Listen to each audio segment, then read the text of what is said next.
pretend to believe that anybody feels the way we do about our girls and all those chords we're traveling to. And all the roads we drive, all the states we see, we've been volleyball'd all so desperately. I said maybe we're gonna be the ones to cheer them on. We're lost in this volleyball. I'm just going to admit to you, to start with, that your husband's really dumb. Because remember how I complained? Well, I knew that. Remember how I complained about how I had hurt my wrist because I slept on it the other night? Yeah. So last night I stuck my left wrist out and then slept with that underneath the pillow. And now my left wrist really hurts. So now both of them are hurting. So what you're saying is we are officially at the age where sleeping is the most dangerous activity of the day. At least for now. Yeah, because That's- I wake up every morning like, I Yeah. broke it. I mean, you've been dealing with a crazy back and sciatic issue, so I know you're hurting, but I mean, you're getting better, right? Nothing says aging gracefully like a sciatica episode. Woohoo! It's always fun. All right, so this is Volleyball'd, and I guess technically we would call this Chapter 2 or, I don't know, Episode 2. And I'm The Carlos. Is that what it is? You want to refer to it as the deuce? It's going to feel really awkward. I'm going to call it the deuce. I'm Carlos. And I'm Allison. And we're the Medinas. And we have some plans. First off, thanks for everybody who checked out the first chapter, Episode 1. A lot of great feedback that we got, especially in some of the comments and then some of the message groups and then friends of ours who have been texting us who have gotten a chance to listen.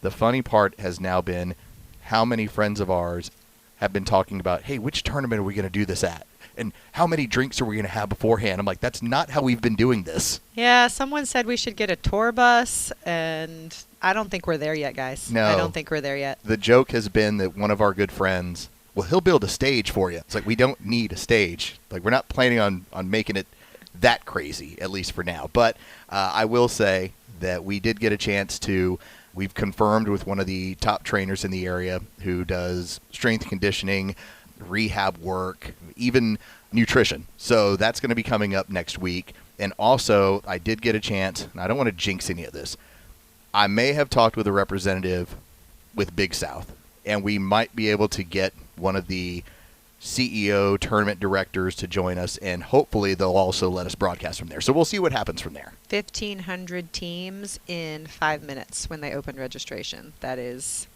crazy town. That's about as big as it gets. To think, as many of you have probably done that tournament who are in the region, I didn't know how quickly that thing packs up.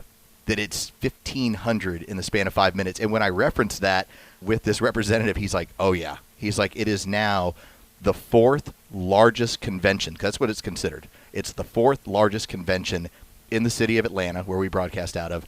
And the other thing I didn't know, it pretty much, from an economic standpoint, is like dropping in a Final Four every year. Yeah.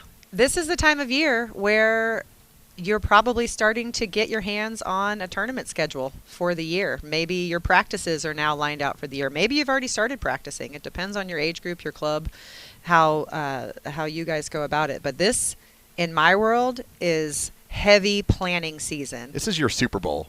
Kinda.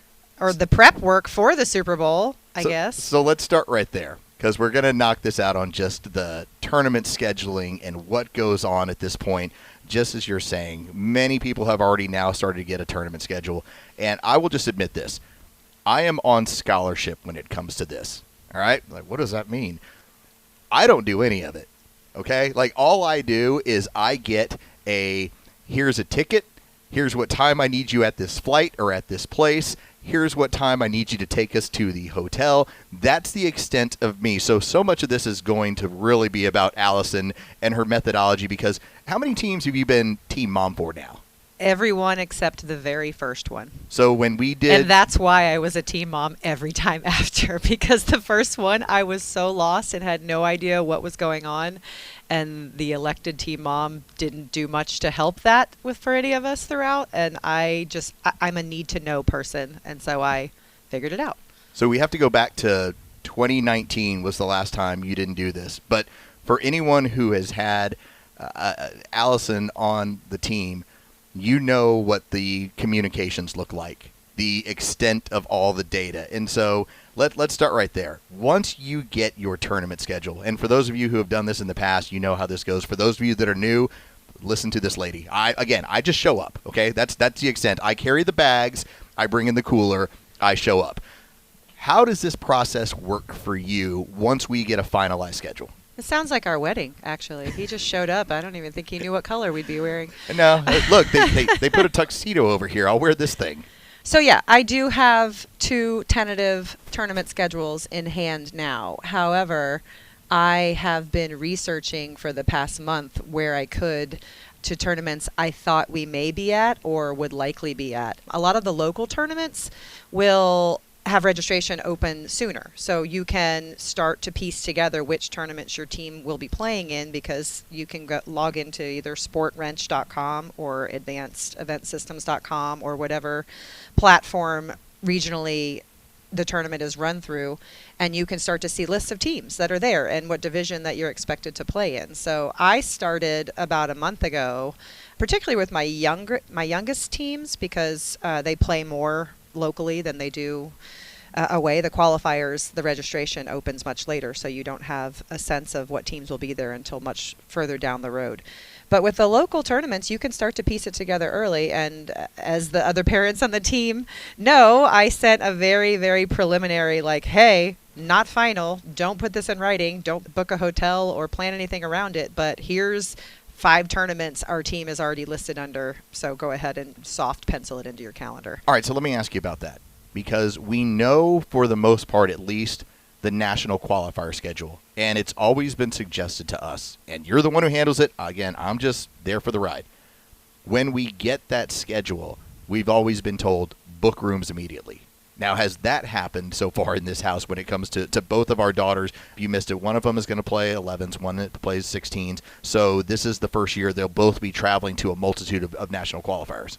Well, hotels is a funny thing, because that is completely club to club how they do their process. Some you are expected to stay in the team hotel, and the room block is a much discounted rate than if I just went to any of those hotels and booked them myself. So it behooves you to wait until the club says, okay, this room block has now been released. Go and book today to get your room for said tournament in Orlando or in Dallas or what have you. I have been one to pull over off the side of the road when you get that email, because when you're at a big club, those rooms go very quickly, especially when you're in the 14 and younger group, because the girls still stay in the room with the parents. So right, still travel with the parents. Correct. In some clubs, as you get older, they room together.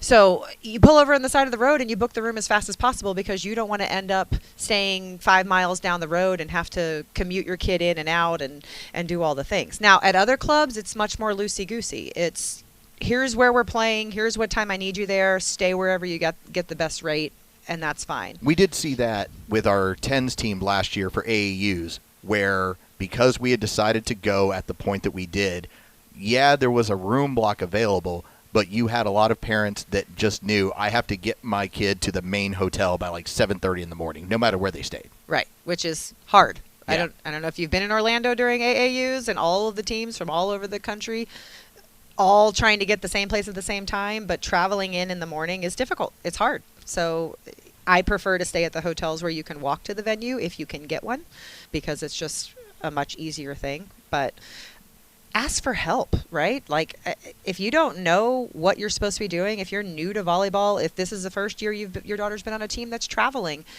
do play dumb and ask the questions that need to be asked. So I'm good at that. I can play dumb with this stuff. Figure this out. All right, Carlos, he shows up and I literally forward him a picture of the spectator entrance ticket. Like, I do all of that. That's true. All I ever do is I have my ticket, I take a picture of my ID, and I ask, where am I supposed to walk in? Now, I'm carrying all the video recording equipment, so that's my job. But as long as I make it to the court 5 or 10 minutes before the match, I'm good. Whereas oftentimes, I know you've been part of the team of marshaling the kids together and trying to keep an eye on everybody. You know, there's some tournaments where it's not been that safety's an issue, but you just don't want kids wandering around. We've had some tournaments where safety was an issue. Outside of the hotels in a couple places, that's happened. There have been some tournaments we've played in other states in downtown areas where there has been some pretty significant criminal activities happen in very close proximity to where we were, and you have to be very vigilant. Are you talking about Louisville? That was the one. We played at a tournament 3 years ago, and the venue we were at, there was like a park that was like 2 miles away, 2 or 3 miles away. And when we got to the venue on Sunday, they're like, "Did y'all hear about what happened? Like, well, what team got hurt or what coach got a red card?" It was like, no, there were 3 people that got shot in the park last night. And don't forget about the bank robbery. There was literally a bank robbery across the street. There was a bank robbery leading up to that tournament that was like national news. And so, yeah, those are a couple of the things you kind of keep an eye out. But again, you have always taken the role of, I'll go down and meet with all the girls and make sure everybody's in a group, because typically the girls will get there and then the coaching staff rolls in and then they all go as a group together. At least when they're, depending on the club, but most of the time that's exactly how everybody travels. Yeah, you just don't walk alone. That's common sense as a woman traveling, period, much less a young girl. Or girls together wearing spandex shorts. There's a reason we buy them cover-ups to go in and out of places. But no, going back to why I even do team coordinator, I think at this point it's not a choice. I'm voluntold every year because I am a type A, possibly slightly OCD individual. Or a lot. Like, let's not downplay that portion of it. It's not about needing to control the actions of others at all. It is about me needing to know the information so that I can be prepared. And if I'm going to do the work to be prepared and know what teams are in our division and who our biggest competition is and all of those things, if I'm going to do the work to do that, I feel like I might as well share it with everybody. So that's kind of my role, is just thinking ahead of what likely everyone will know a month later, but I like to know it ahead of time personally because I feel more prepared for what's coming if I do the legwork in advance. Well, how else can I scout if I don't know who's going to be there? So that's where I start looking in and going like, what teams are going to be in our group? Oh, what was our draw? And so that's kind of the fun of what goes on with me. Again, I'm on scholarship.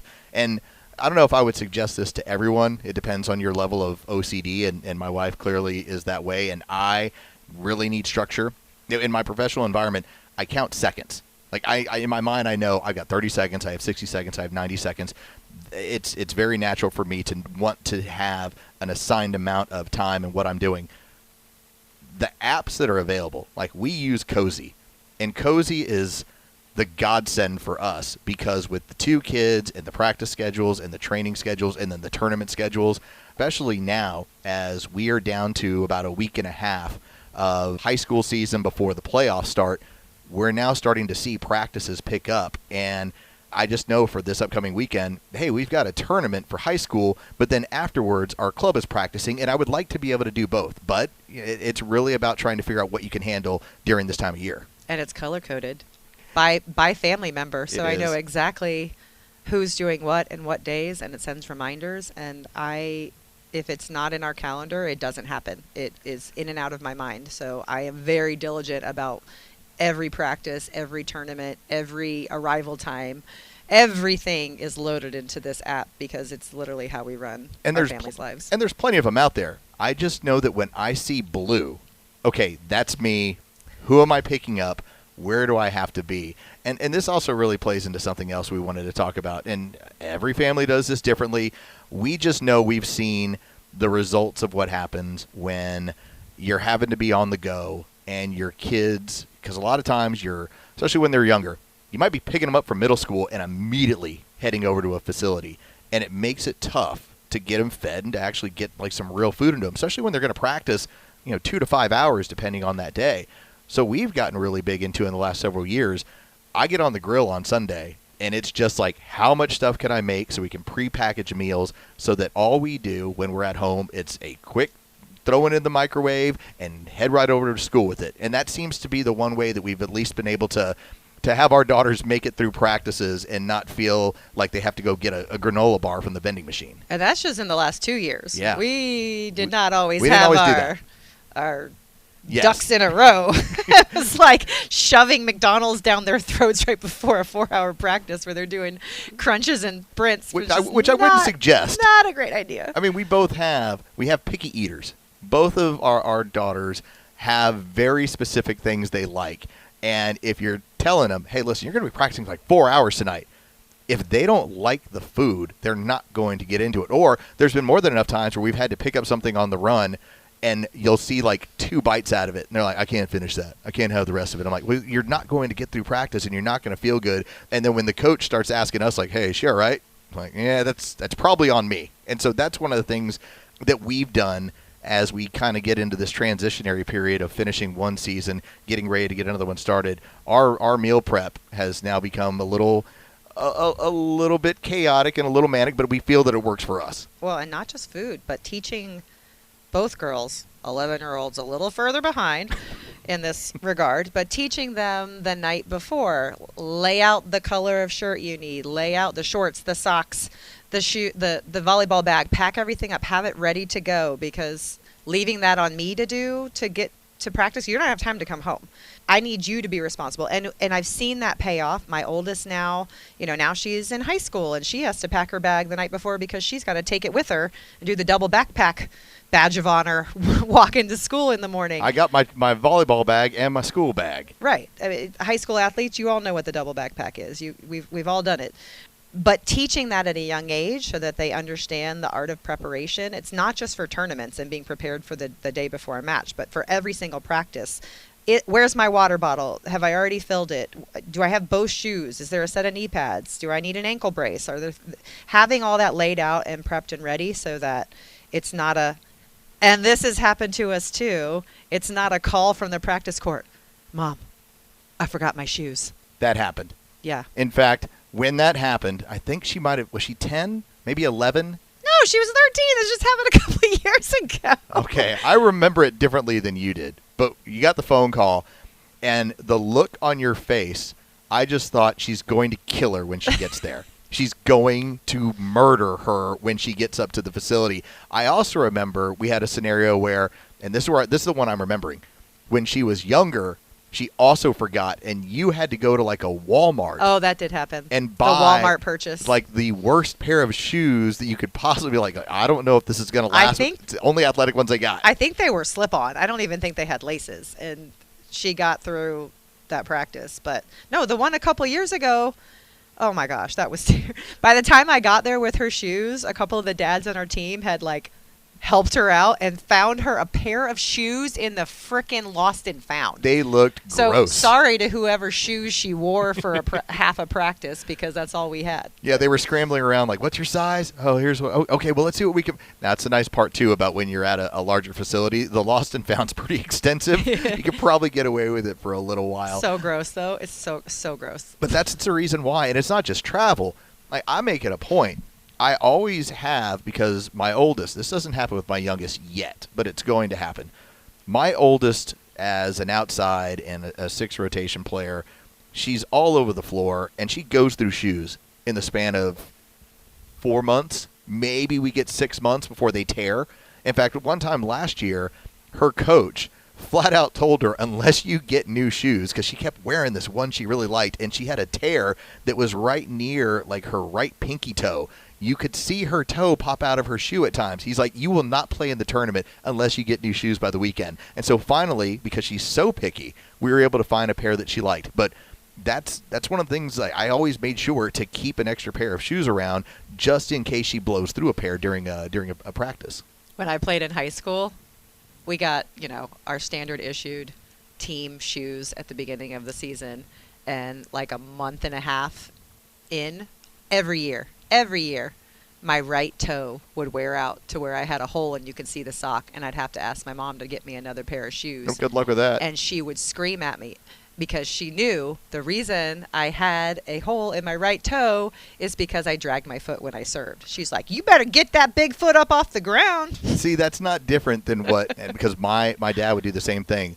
I was somebody who, when I pitched, I would drag the right toe, and they would give me like the gel covers, like you would just put it all over your shoe, or they would get me the rubber toe that they would try, but it would always rip right off the shoe. And so I'm not mad about it when my daughter blows through a pair. I'm just like, listen, it's just kind of what's in the family. Like, you're going to deal with this. You're going to blow through shoes.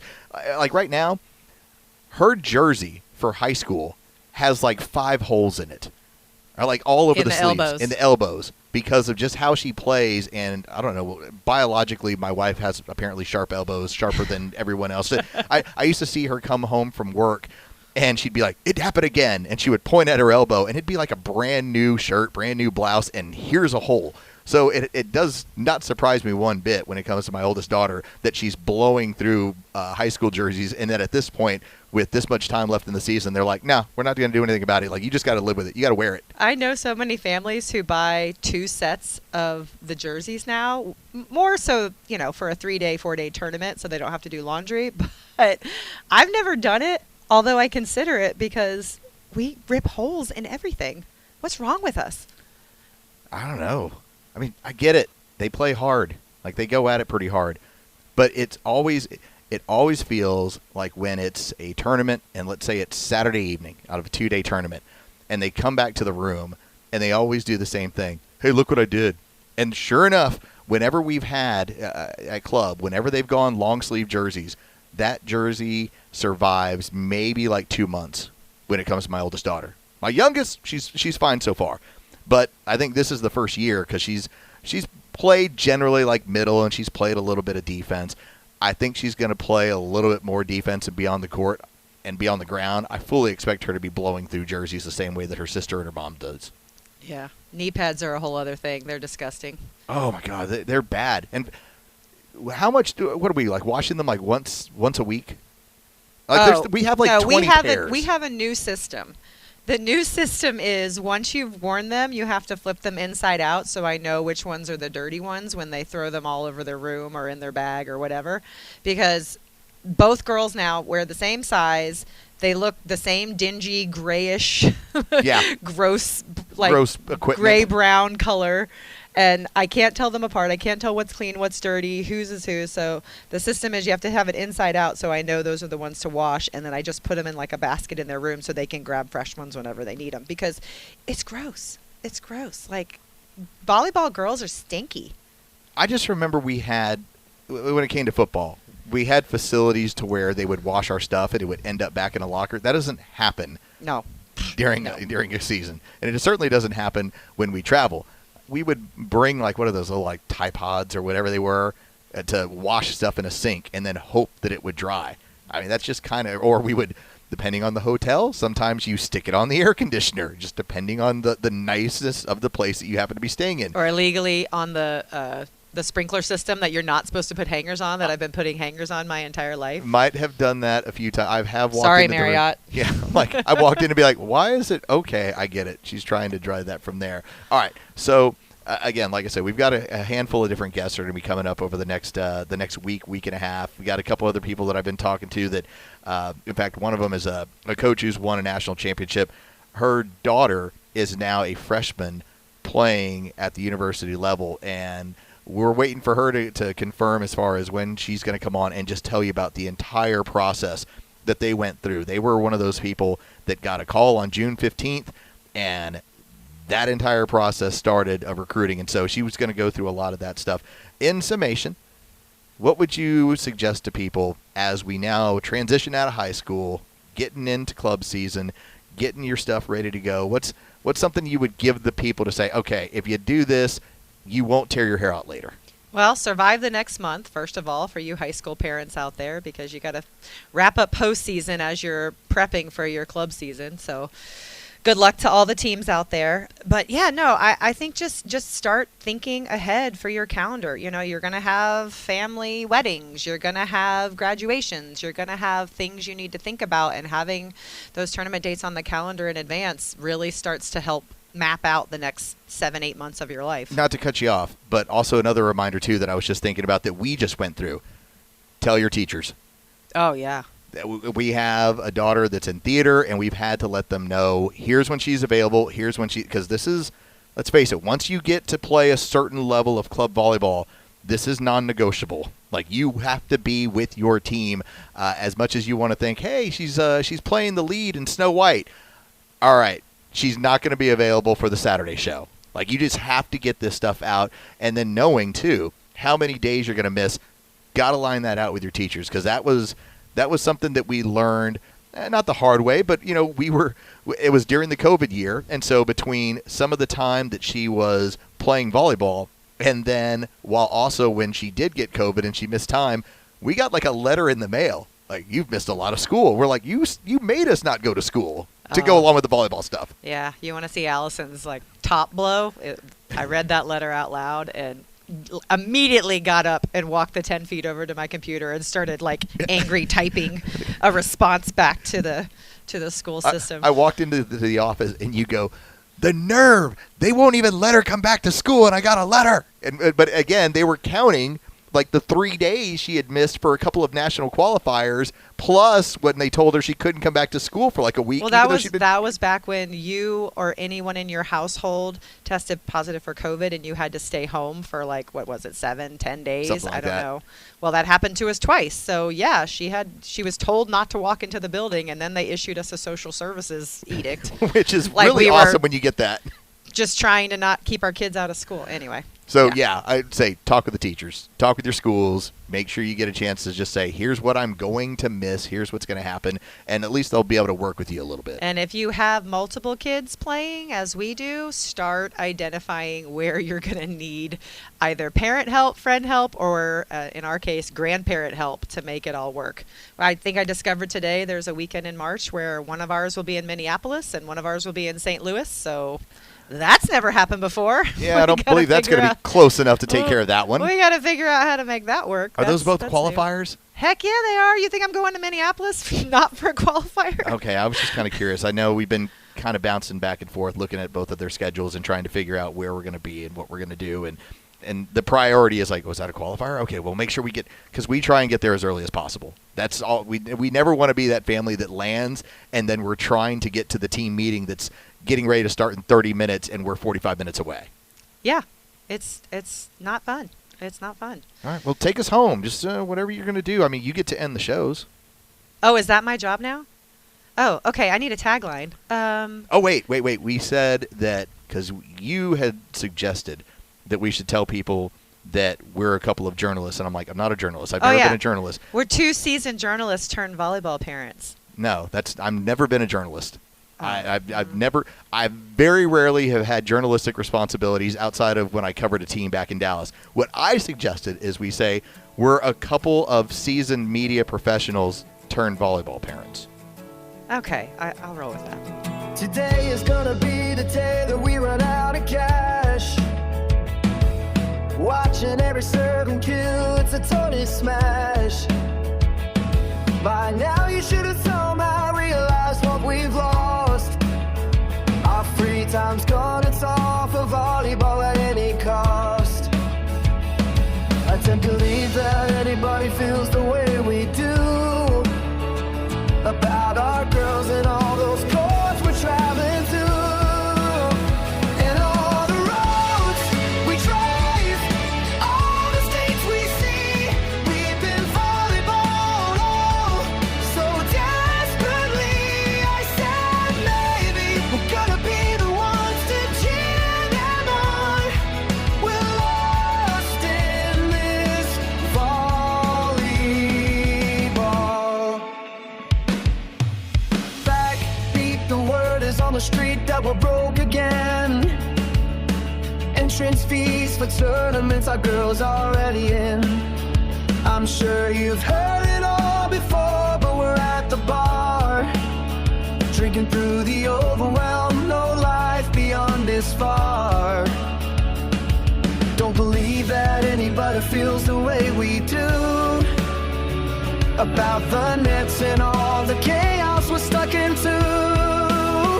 And all the roads we drive, all the states you see.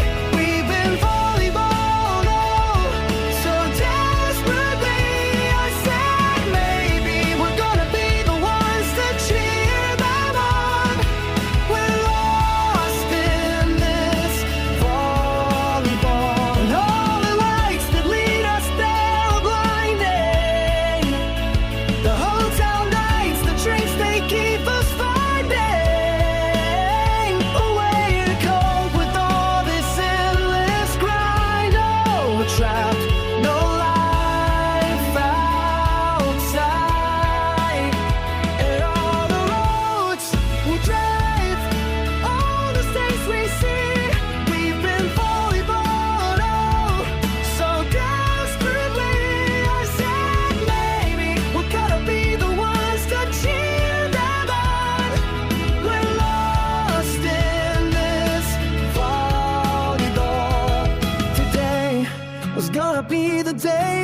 still here.